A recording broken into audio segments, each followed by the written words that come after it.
One of the most important parts of the sales process is truly understanding exactly what somebody's pain points are.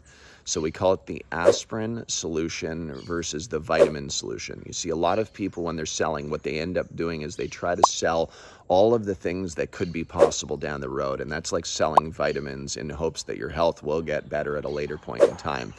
Selling aspirins is a lot easier because what you're able to do is focus in on somebody's pain point right now specifically and being able to provide them with an aspirin to immediately alleviate the pain, which ultimately allows them to look at you and say, thank you so much for solving that pain. I now trust you, and now maybe I'll be more interested in investing into vitamins. So I want you to think about parking lots. I want you to think about potholes and cracks on parking lots. Potholes and cracks are like decayed tooth, right? Where you're feeling that pain. We're now able to provide the aspirin to get rid of that pain.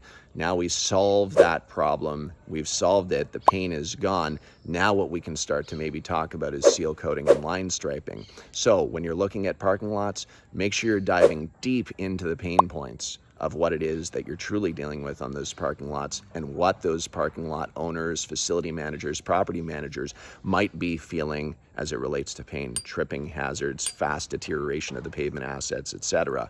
Then at a later point, let's sell the vitamins, seal coating and striping. Hope this video helped you today, and make sure that you focus in on pain first to uncover the opportunity of building lifelong accounts. Have a great day.